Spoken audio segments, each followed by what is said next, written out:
What's good? It's More Life Printing here. So I'm going to be starting a series called From the Basement to the Print Shop, where I document my journey trying to get from my basement to a real print shop. So I've been starting to get quite busy lately, and I never thought I'd be this busy that quick. So I'm just going to be taking you along on the journey while I learn and trying to teach you along the way. So in this episode, I'm going to be making 50 custom caps for a local building company. And they are also wanting 60 custom DTF transfer t-shirts. So yeah, let's get into it.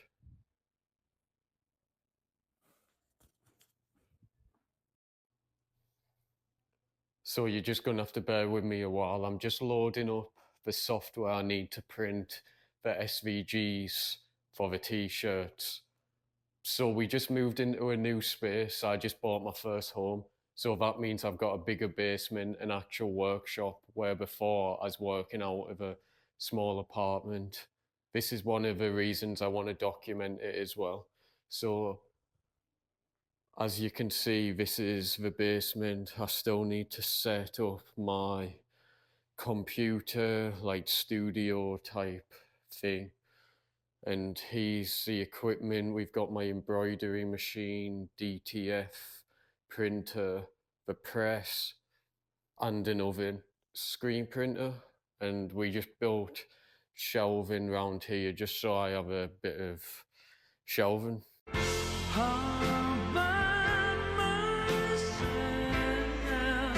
In the next few videos, I will be getting a new oven, an automatic oven, so I can eliminate the process of me manually shaking DTF powder onto my transfers. But yeah, that's for another video. So the software I use to run my DTF printer from China is Better Printer, and I also use a software called RIN software that come with the printer. This is basically just like Accurate but a Chinese version. It does the job for me. I get clean prints on it, so no complaints here. So I just dropped the logo into RIN software. It's pretty hard to see. He wants a white 4-inch logo on the t-shirt. So let's turn the printer on. So one tip I can give you is if your inks are not white, make sure you are stirring up the white ink. The white ink separates and you won't get clean white prints. So what I do is I get a coffee milk stirrer and just whisk it up.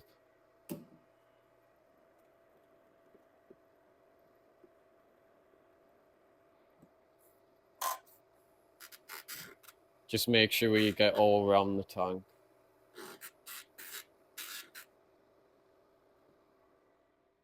We're going to be printing the white logo and a test color. Always print this out when you're printing DTF. It just helps get all the colors working.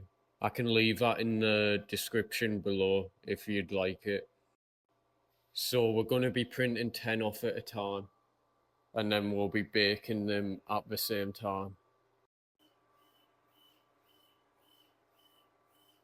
So while these are printing, we're going to get our shake station ready. So the transfers are coming out pretty nice. This print is a XP600. I done a review about it a long time ago on my channel. So later on in the video, we're going to get the caps. I was having problems with my embroidery machine. I was having a timing hook issue, but I fixed it this week. So now we just need to dial in our tensions, but that's for later on in the video. So this is an order we just completed. It's around like 40 hoodies and t-shirts. with a screen printed logo. I completed that order yesterday morning, and now it's Sunday and we're on to the next one. So the first 10 are done. I'll roll them out, cut them, and then we can shake the DTF powder.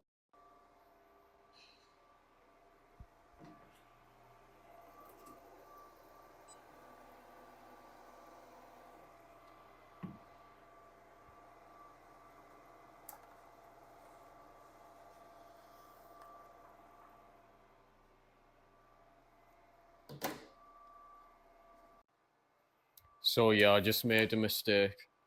I forgot to flip my prints before I printed them, so they're printed out backwards. If you're having this problem and can't figure it out, let me know in the comments below and I'll show you how to flip them. So these are garbage. So I'm back. So I just correctly printed the transfers. So as you can see, they are the right way now. So let's shake the powder. So I just drop a bit on. Watch I don't put my finger in any of the designs and just shake it on. I just shake it over a tub so I can reuse the powder though.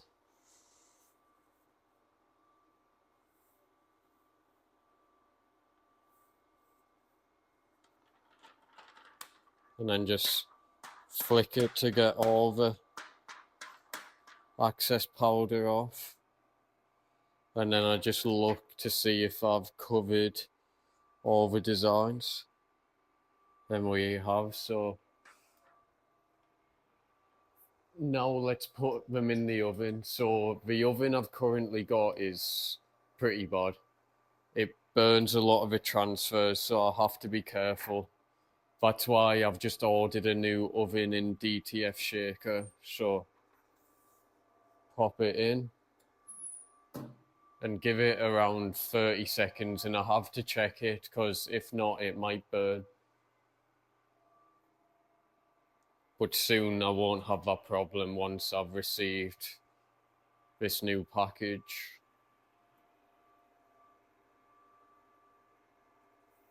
I just like to flip it as well because it's got a bit of an uneven temperature, so that helps.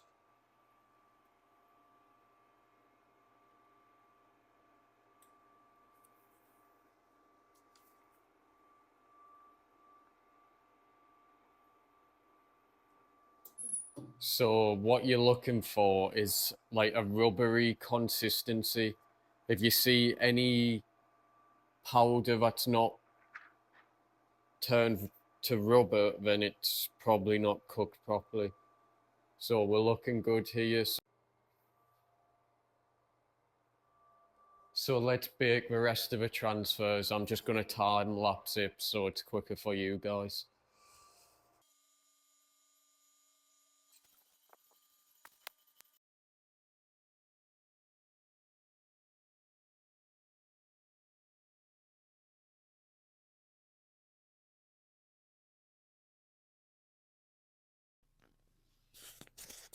So I just got finished printing all the transfers. As you can see, they're all there.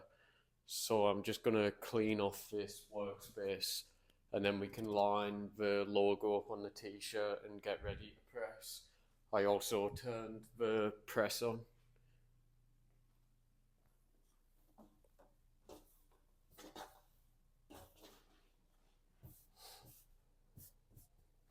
So I like to use this t-shirt stencil just to make sure I'm putting the logos in the right place.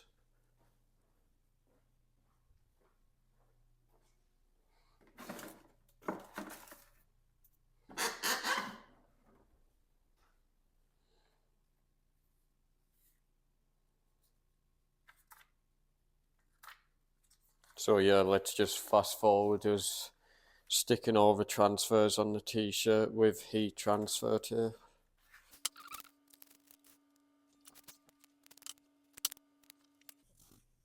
So now we're gonna press the t-shirts.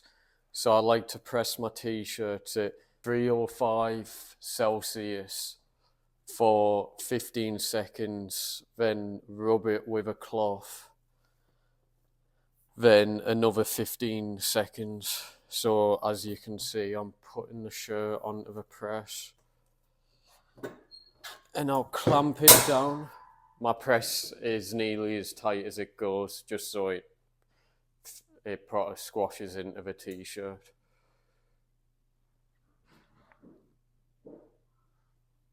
So then lift the press up when it beeps and then take a cloth, like a soft cloth, and just massage the transfer just so it extra sticks into the t-shirt. So this transfer paper is hot or cold peel, but I like to let it cool down a bit. I just feel like it's safer that way.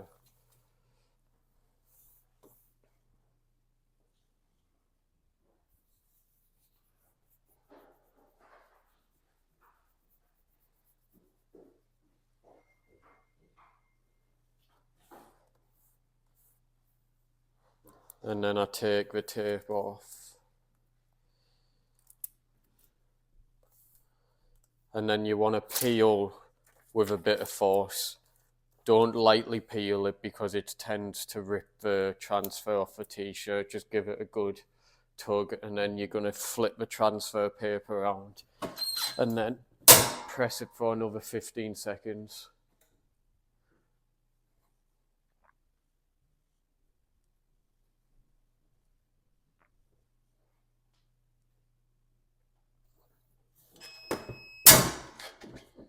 And then peel the tape off of the paper and there you go. There's a clean DTF transfer. So yeah, let's just fast forward the rest of me sticking them on and pressing them.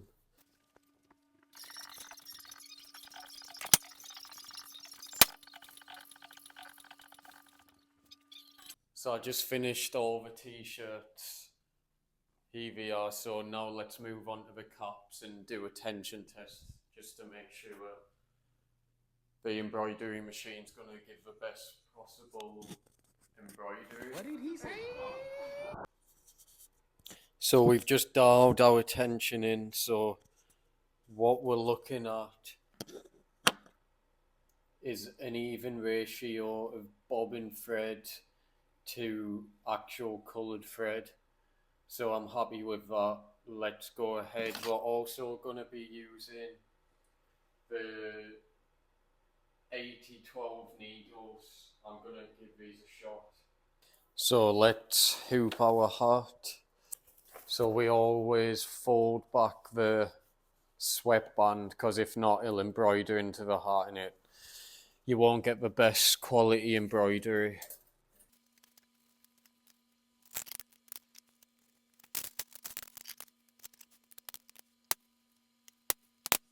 And we can put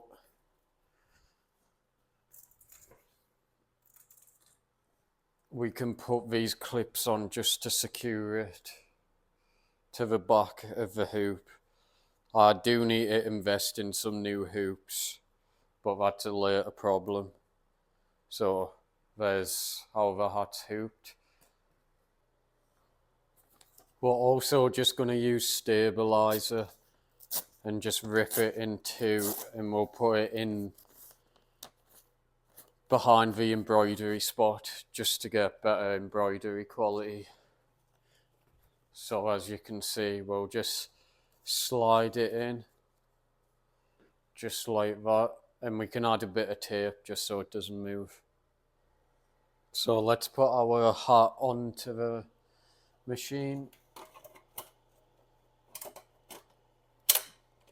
Make sure it's all clipped in.